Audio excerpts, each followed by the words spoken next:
Tonight we're going to be talking a little bit about communicating about MS to others.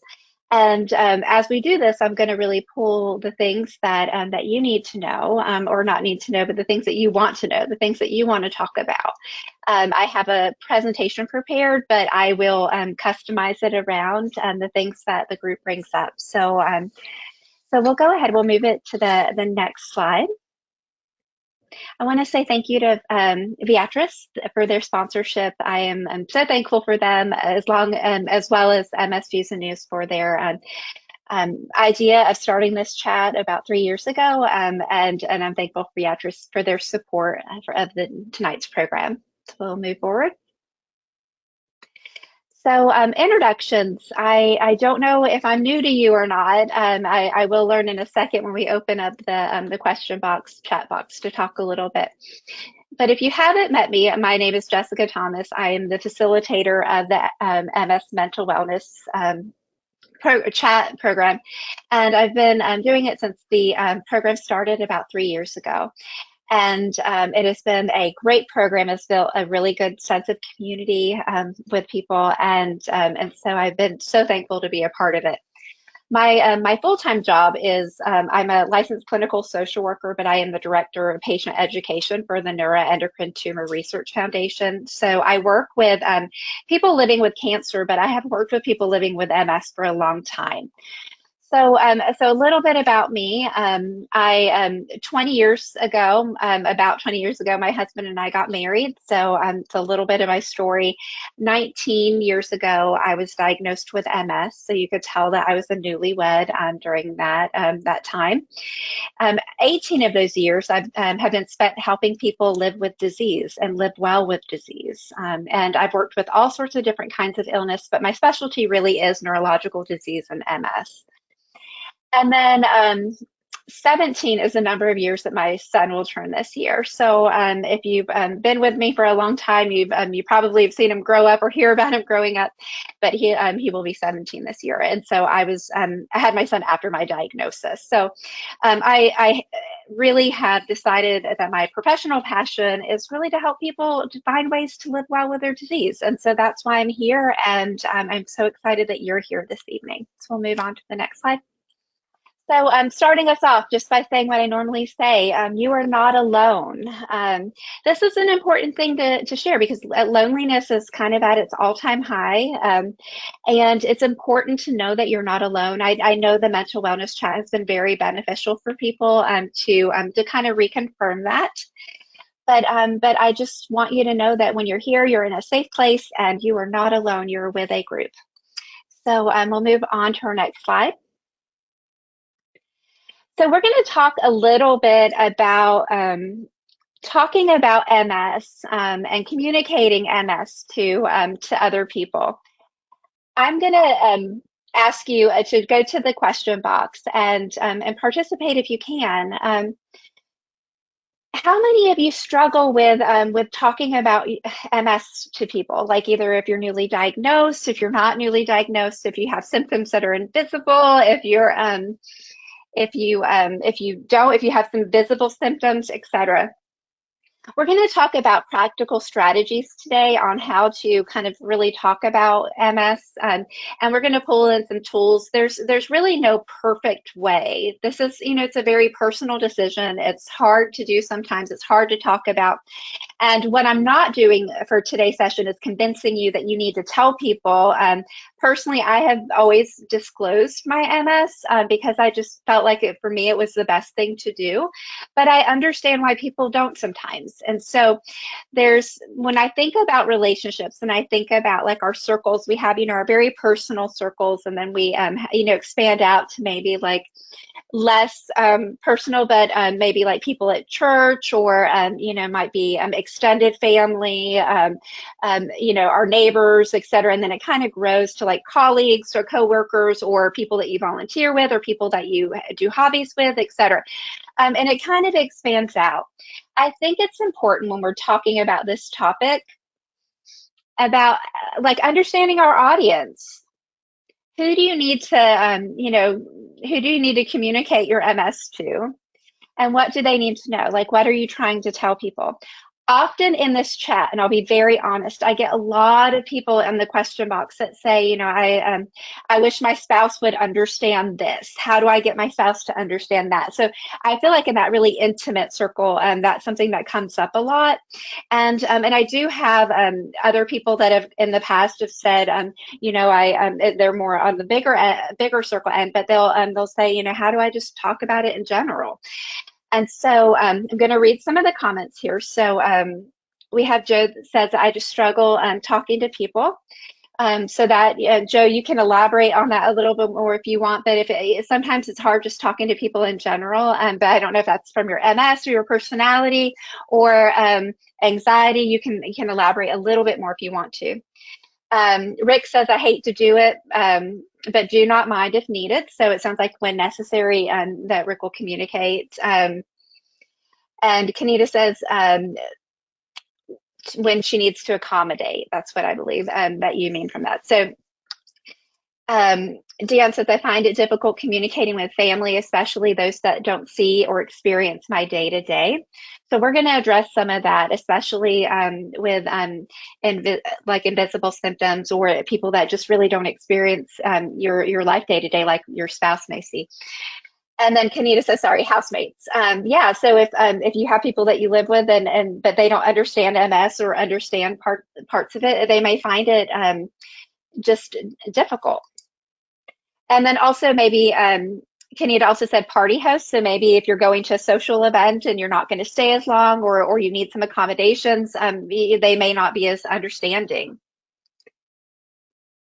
And we have Julie here that said, I've had MS since 1985 and still walking with a walker and the heat is bad. So there you go. So sometimes, we may need to communicate to our employer. We may need to, communicate to our family, our friends. We may need to communicate for functional reasons. We'll move on to our next slide. We may want to communicate for, functional things like maybe I need a handicap placard at work, or I need a reasonable accommodation, or I want someone just to sort of understand at work my what's going on. There also sometimes we communicate our disease because we want support and we need support, and actually that's a really great way to kind of strengthen support, is to communicate your experience and what is going on. Sometimes we communicate just as an FYI, just because it's a part of us. I always say MS is a part of me, like I have brown eyes. And so it's a part of me. It's not all of me. It's a little bit of me, but it's me too. And so it's okay if people just know to know. And then sometimes we may need to communicate to strengthen connections.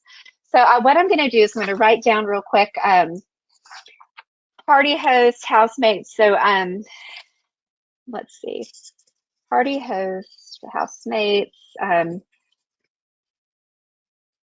family, that's not day to day. Perfect. And if we need to add in some other groups, we're going to add in some other groups. So we have also,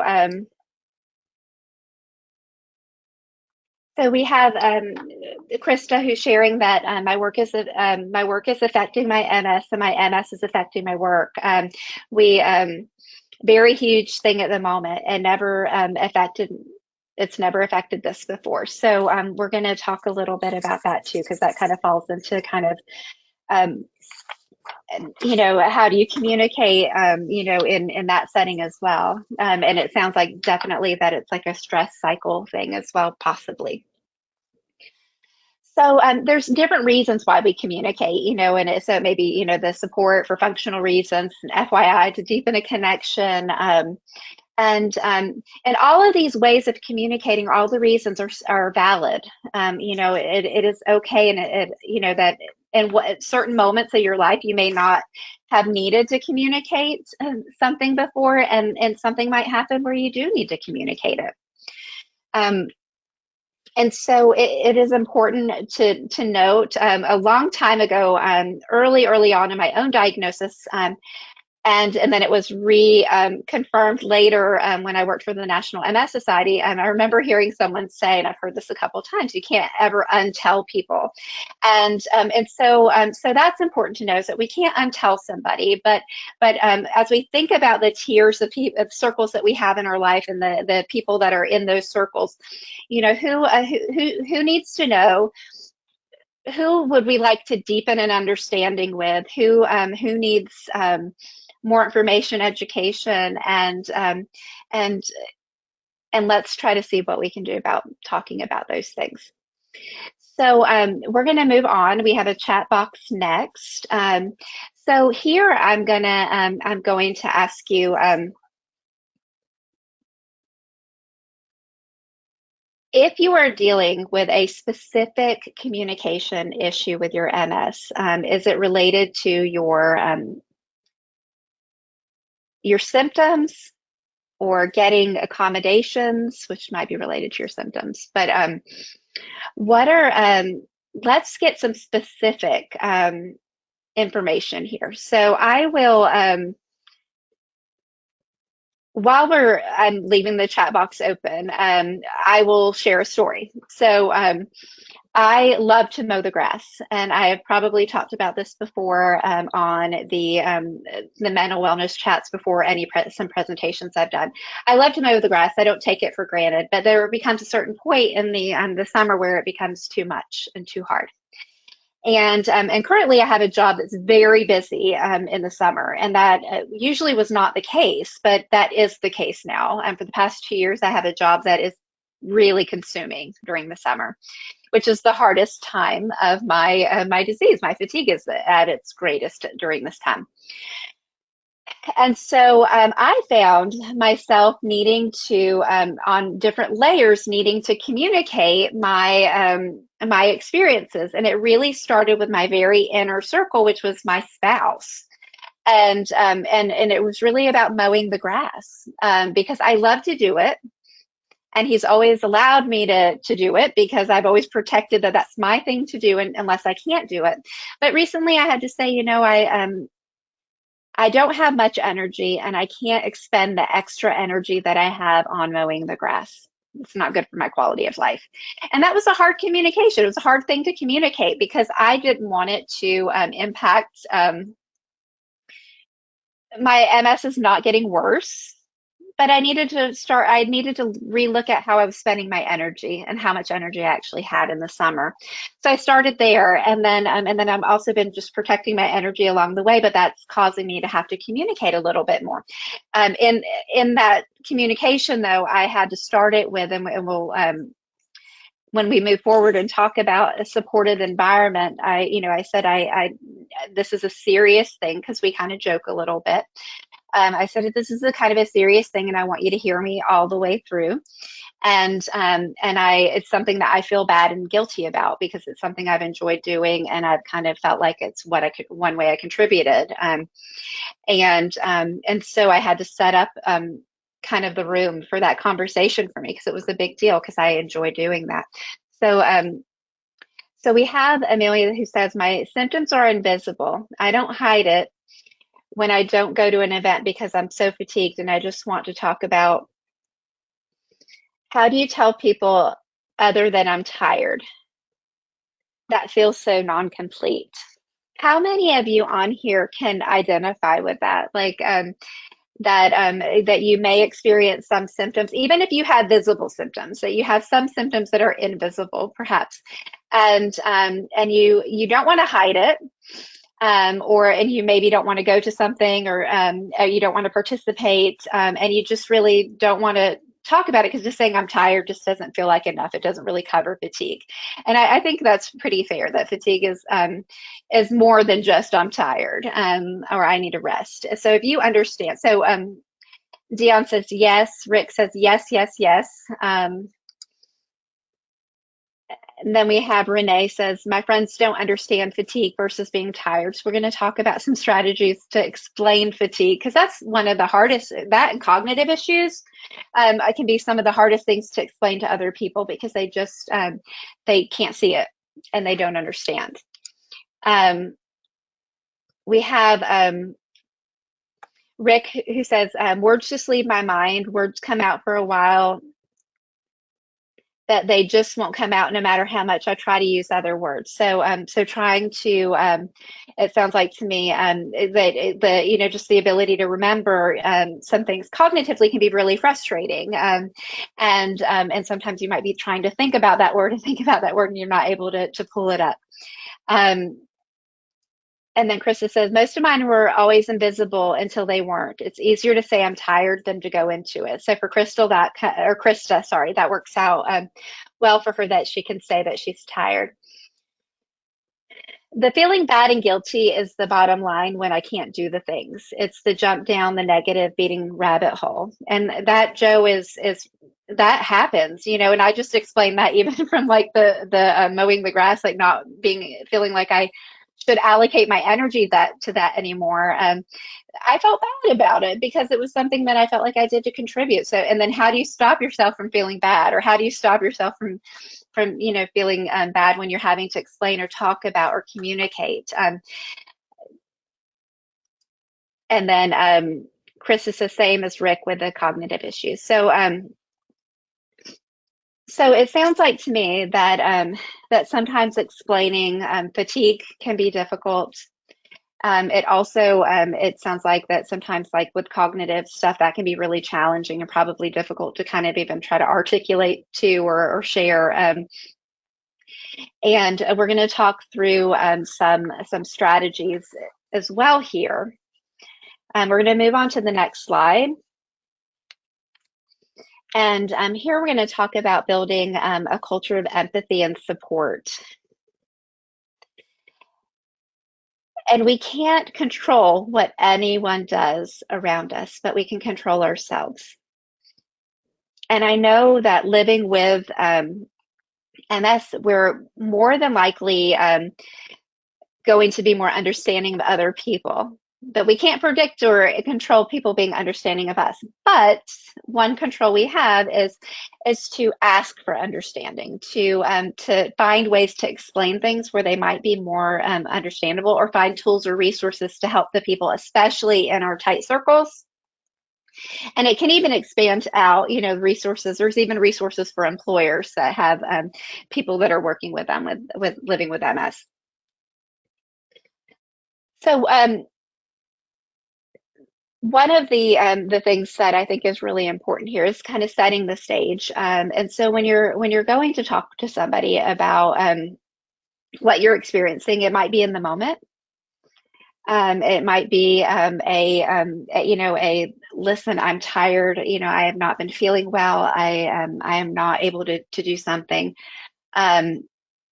Or it might be a calculated thing, like with me, where I've reflected on the mowing the grass, and I finally just told my husband we need to talk about something that's kind of important to me.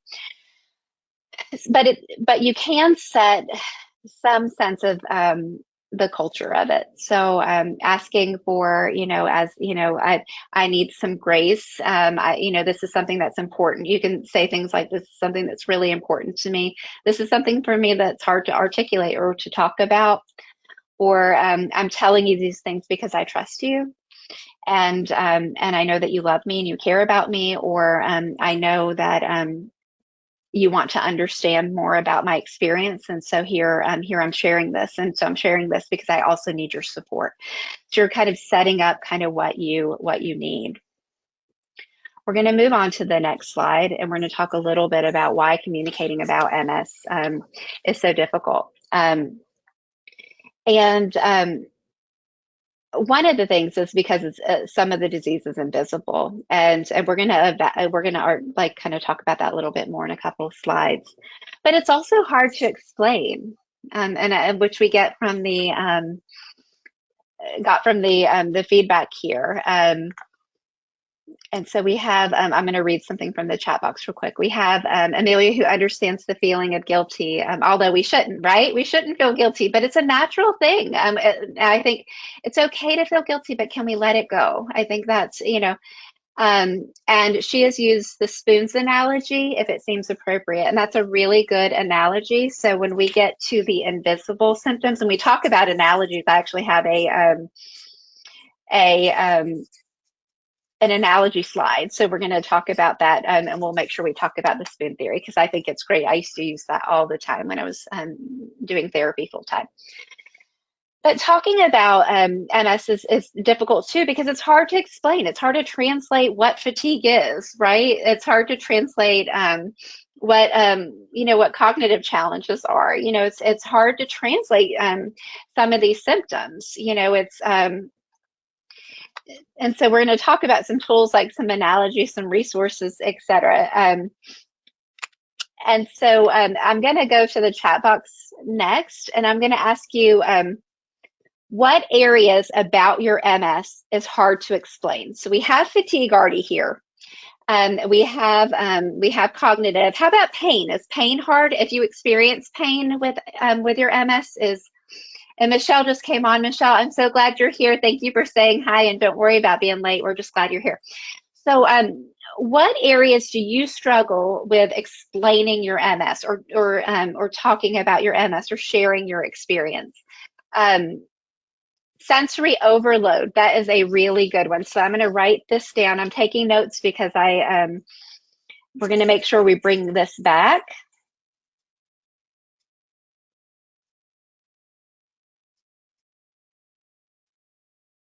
And also for the person that mentioned their work experience, we're gonna bring this back too. So I want you to know that we're gonna come back. Sensory overload is actually really a great thing. So that one's hard. Krista says, I'm not sure if it's pain from MS or something else. Okay, so kind of just having a symptom that you're not really sure, but even if it's pain, just pain in general can be hard. Rick says, yes, on the sensory overload, I sometimes just shut down. I wonder in the future if we should do a mental wellness chat on sensory overload and how to manage, because that is such a thing. It can be too much, and how do we shut ourselves down? Because it will shut us down sometimes if not. Muscle weakness, I just can't explain. Yeah, I think that is, I'm going to write that down. Let me make sure we talk about this. Jane says, tiredness and pain are hard to explain. Linda said yes, and Rick said yes, and I think that was to the sensory overload, so I'm just going to write that down over here. Notes are my way I can keep this all together right now. And then Pam says, MS fatigue is difficult to explain to people. Linda says, tingling, burning, numbing pain.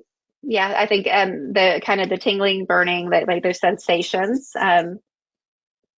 Oh, and Kanita has a really good analogy. So I'm going to share it in a little bit, Kanita, because I think that's, I think it's actually a really good analogy. I want to share it when we get to that part. So, so let's move on to our next slide. So we're going to talk about addressing invisible aspects. One of the hardest things about MS is that a lot of the disease is invisible. Not all of it, but a lot of aspects of it are. And this makes it challenging because people can only see what they see. People can't see everything. And you've seen me talk about mental health as an iceberg, where people only can see the tippity top of things, but they can't see the deep down feelings and thoughts and things that you're experiencing in your day to day. And so that can be a challenge. So for mental health, that's true, but for MS, that's true too, because many people, you might have symptoms that people see. Like I feel like people can tell, like in my circles, people can kind of tell when I'm tired or just sort of overloaded in general, or cognitively tired.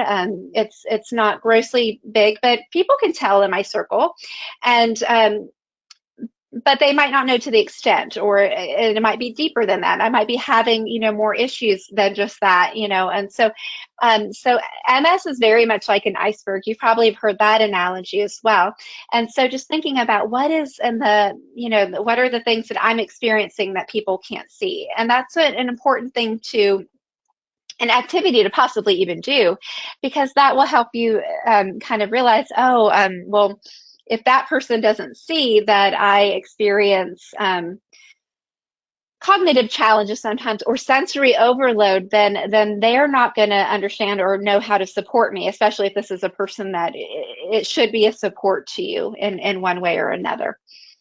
And then, and symptoms can fluctuate and be unpredictable. How many of you, and I would love for you to share, and I have some more to read from you guys. How many of you have symptoms that are just, they come and they go? The other day I had numbness in my foot, and it's been a good while since I've had numbness in my foot. It's not a new thing. It's kind of like a pseudo kind of thing, and the heat probably triggered it. But when that happens, because that normally doesn't happen, and so I normally don't have to talk about it. So when that symptom appears, it's an experience that probably people in my circles don't even know I experienced. So so I'm going to read some more. Joe definitely wants to do the sensory overload chat. So we'll see if we have a little bit of time to put it, because he has a concert to go to this next month.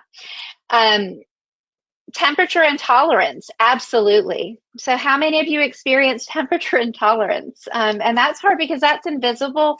And that's one actually that's very hard for me as a person living with MS, because I might walk into a room and I can tell immediately that it's too hot, immediately. And then that is, not only am I uncomfortable, but that's going to lead to, if it's too stuffy, to cognitive slowing, and processing is a little bit slower. And then that's going to lead to fatigue. And so like I'm always trying to protect my disease in the right ways. And other people might not understand that. I know in my own circle, people don't understand it. I immediately can know what temperature it is in the room. I know what 68 is versus 71. And there's a huge difference in my productivity around that. We have Rick that says, sometimes it's just hard to get up, have to think on what the muscles need to work on to get them to work. So kind of being able to explain that it's hard to get up. Jane says, please have a session on sensory overload. I don't see it coming, and then when I have to deal with it, usually you just have to remove yourself. So we definitely will do a sensory overload. Dion says, I try to explain becoming overheated or fatigued and how it affects my mobility. Rick says, numbness on the bottom of my feet comes and goes. Why? No idea. Julie said me, so I'm thinking that she has some temperature or temperature issues sometimes. Krista is like that, but with cold temperatures. David said yes to intolerance with temperatures, and Dion says I'm a human thermometer, just like me. So as we can see that there's a lot of things that happen within MS, within yourself, and that are one, individual to you. But then also that you do share some with other people in this group, but that other people might not understand because it is specific to MS. We have Amelia says yes, temperature intolerance after a shower, more fatigued, and then Pam says yes, sensory overload session. You guys have convinced me. We will do that by far. Okay, so let's move on to our next slide. So finding ways to express your needs and your challenges. Again, kind of knowing your audience. Who is it that you're talking to? I might have one conversation with my supervisor, my employer, who's very supportive, and I'm very lucky for that.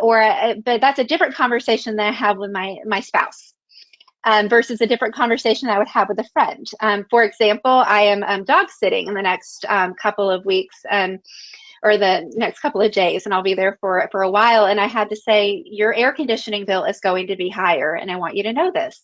And it's an uncomfortable conversation, but I needed to say it because it's articulating what I needed. I need it to be cold at your house if I'm at your house, and that way I can work and do all the things I need to do. And that's an accommodation that I know I personally need. And so, but it feels uncomfortable because it's not cool to have a high AC bill, especially if you're on vacation. But finding ways to express what you need and what your challenges are. And so, and one of the ways that we can do this is articulating, how we're impacted, like how, so if you're impacted by heat, or you're impacted by even we'll talk about sensory overload later. If you're impacted by heat, then you can talk about, well, heat does this to me. So there's a direct correlation. Heat does this, and trying to kind of share that. And then outlining any accommodations or some more support that you that you require from others. This can be really hard to do because we go back to that guilt thing and that feeling bad thing. And but this is so important. And the people that love us, the people that support us, that care about us, will hear those things, and they might not understand them, and maybe they need some time to understand them. But it's important to say, what, kind of, this is what I need. This is why I need it. You can even say, this is hard for me to explain. And again, we're going to go into the analogies in a second, which I think is going to lead probably to some kind of maybe fun conversation.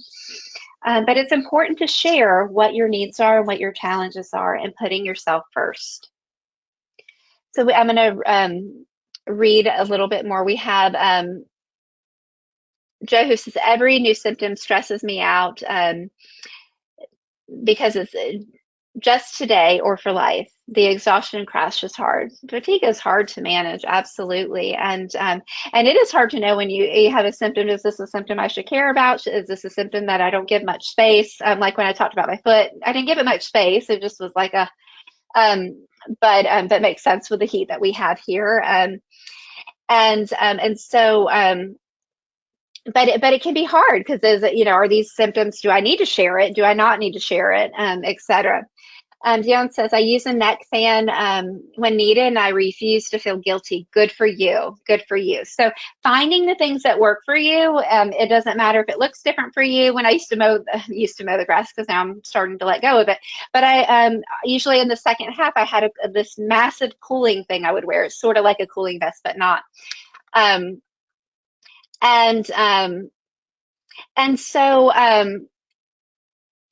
So it's important to know, like the things that you need, and to, some of it you don't have to be apologetic about them. So thank you, Dion, for sharing that. So we're going to move on to our next slide, and we're going to talk about using analogies or examples. And so I'm going to go to Kenita's because I don't want to miss that. We've had so much participation here. I've just got to find it. Okay. So she said, squeezing signals through scars is like pushing water through a knotted hose, harder to get signals through. So if you think about like a water hose that has a kink in it, right?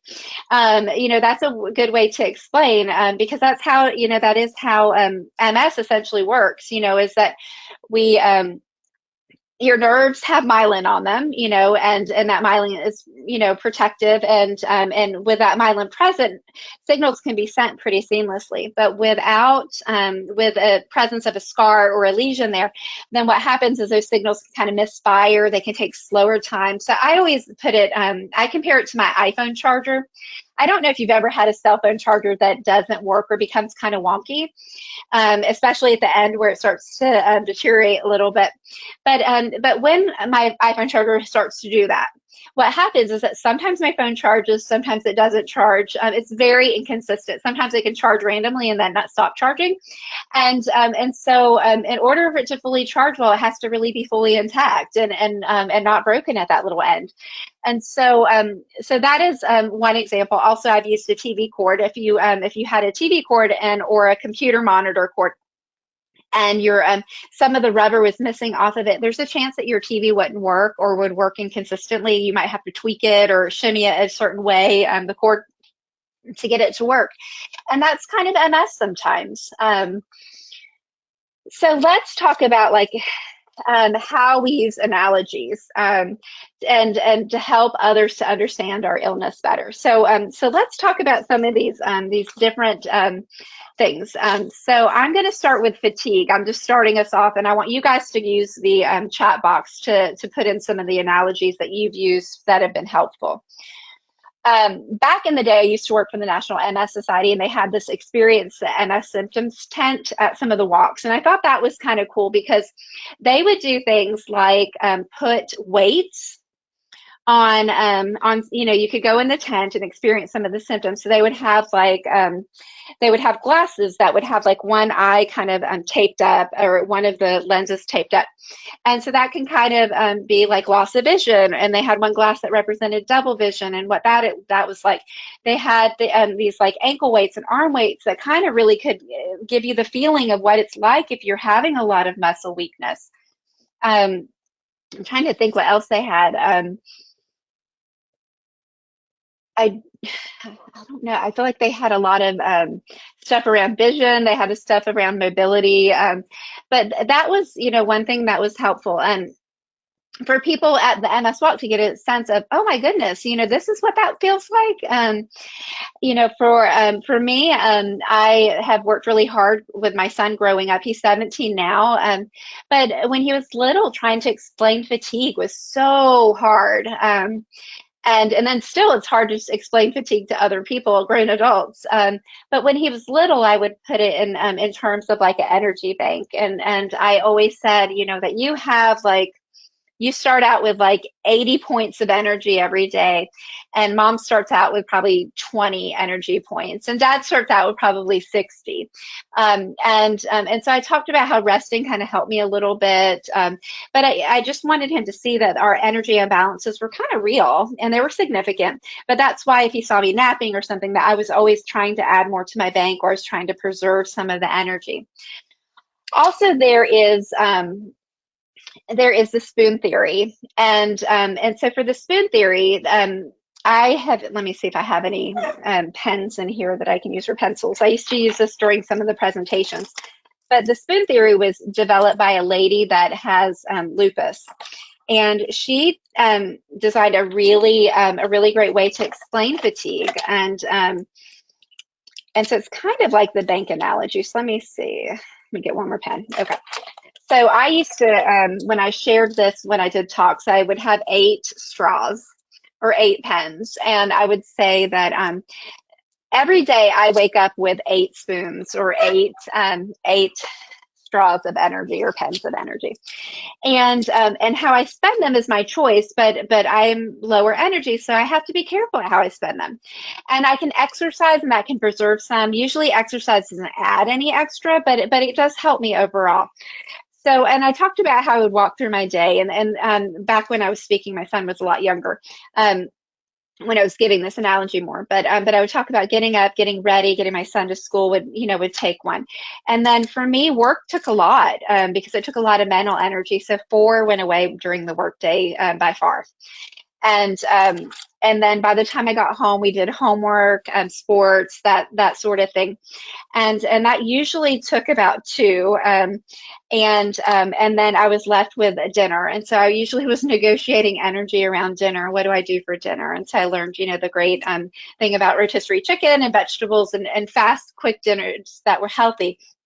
But my goal was to try to at least have one spoon left before I went to bed. And the reason why is that way I wasn't leaving in a deficit. But it didn't always work out that beautifully and that easy. And then there's other contributors like fatigue, etc. Another analogy, and then I'm going to get to reading what you shared. Another analogy for fatigue is, so when I've had friends that have went through pregnancies, that was it was kind of close to fatigue, I would feel. So I would say that's kind of how I feel maybe every day. And then during COVID, when I had friends experience, like, you know, significant fatigue because of their, you know, from COVID, you know, we talked about how that was somewhat similar to what I could experience, or what people with MS could experience. But just trying to find ways to sort of relate, and also to say that, you know, fatigue is not just being tired. It really is a different experience. It's kind of a whole body experience, where it's mental and physical. So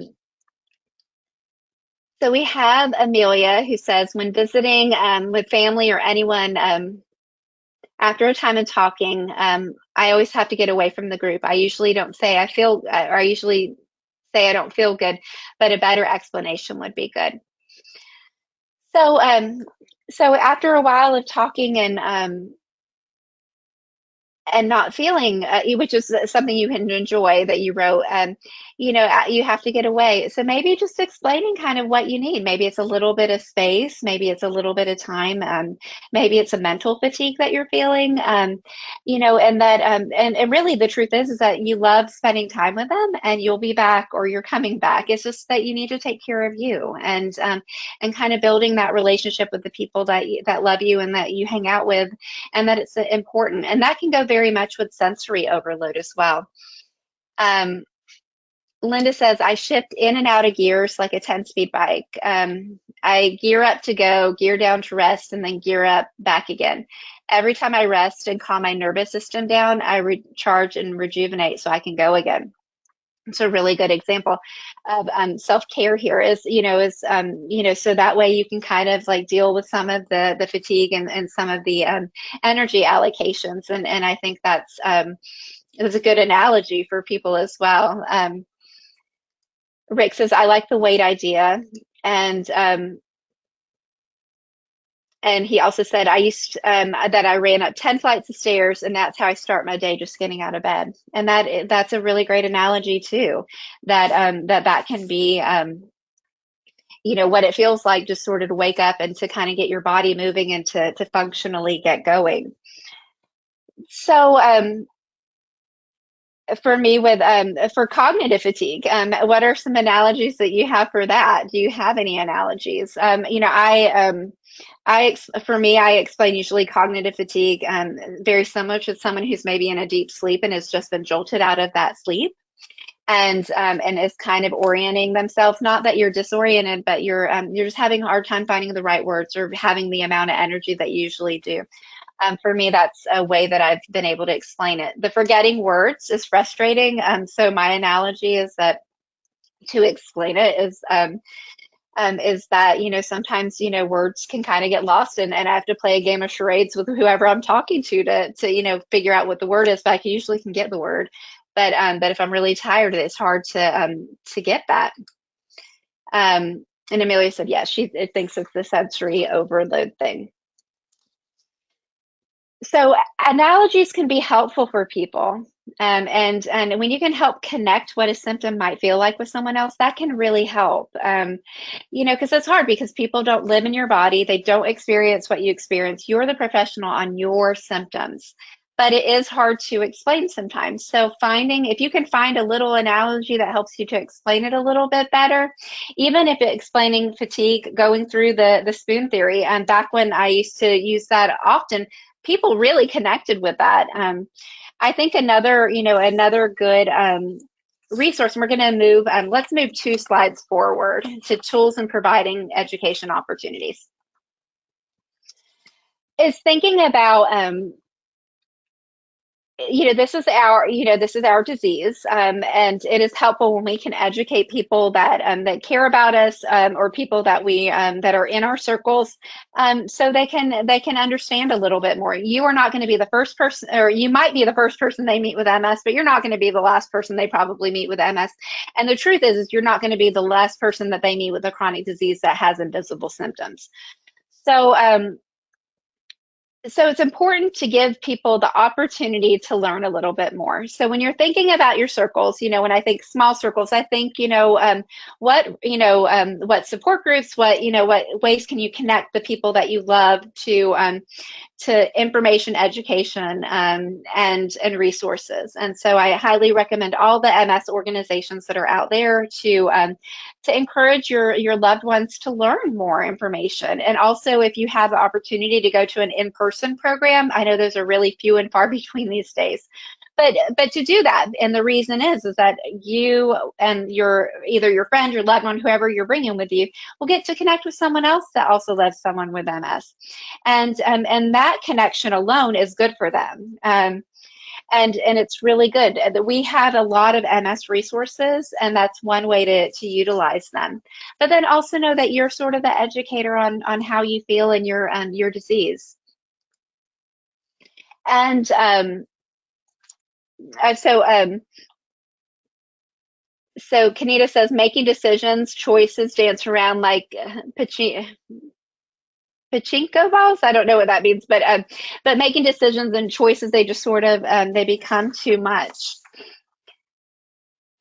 And then, more or less advocating for awareness. The more that we share how MS is and how it impacts. MS doesn't stop us from being really good people. It doesn't stop us from doing things that are important to us often. It does change how things look, but it doesn't stop us from being able to contribute, from being able to love and enjoy and live life. It just might look different. So I don't want to minimize if your disease is impacting you in a way that it's stopping some of those things. There's aspects that you have, but you are the education authority on your own disease, and it's important to share and to communicate and to talk.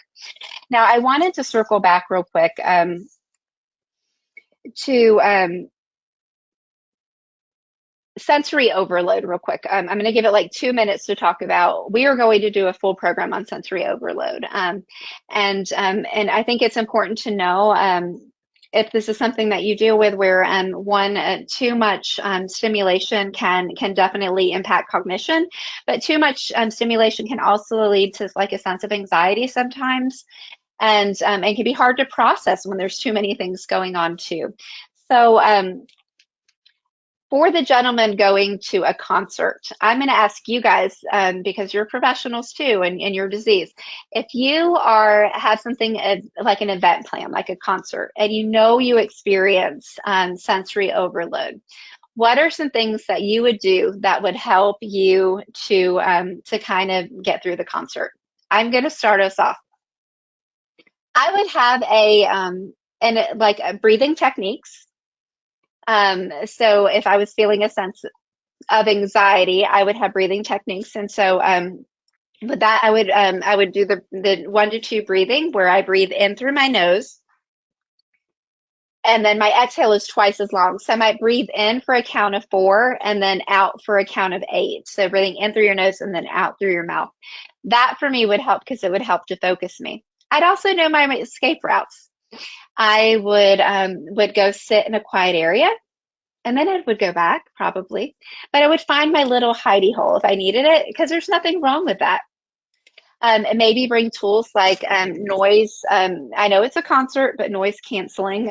If the noise is too much, finding out what the sensory, for me, lights can be kind of hard for me. And so if lights are hard, finding ways to change lighting. So for example, this presentation or these presentations can be a little bit of a sensory overload for me, actually, if I have a lot more lights on. So I've made sure that what I've done over the past couple years is I've kind of tweaked it to where I might have like a front light on, but I don't have a ton of light coming in from everywhere, because I'm already looking at a computer screen. I'm already looking at different things. So I'm managing that. Linda says, I would go extra early and bring earplugs.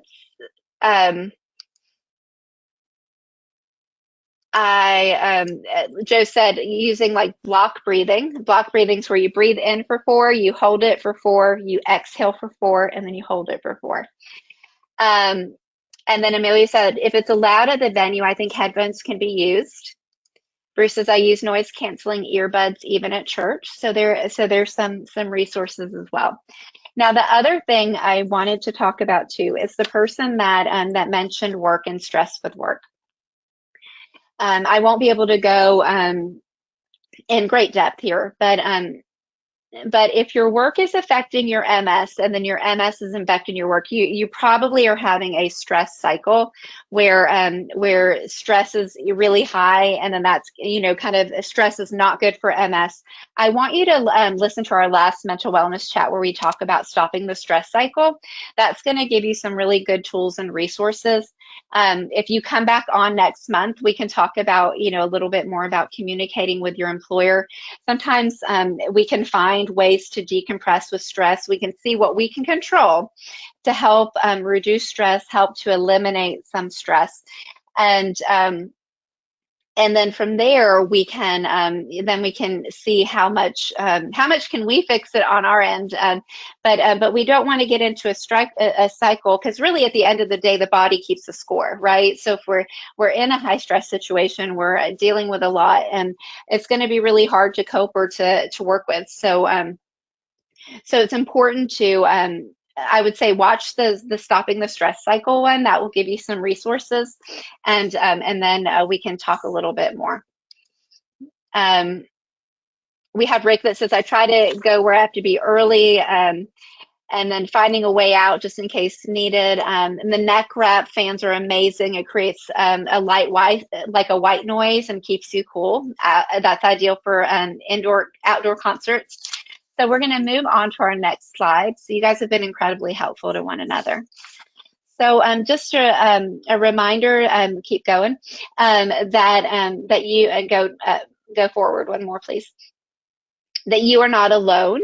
And I'm going to end on a note of happiness. We're not getting off quite yet, but I attended a happiness seminar with the Harvard Happiness Lab. There's actually a happiness lab that they study happiness and joy, and I'm going to be bringing this to us in some of the presentations that I have. So I want you to know that we're going to talk about sensory overload, but we're going to also talk a little bit on happiness. So meditation can be used to activate happiness. So I would like for each of you to look up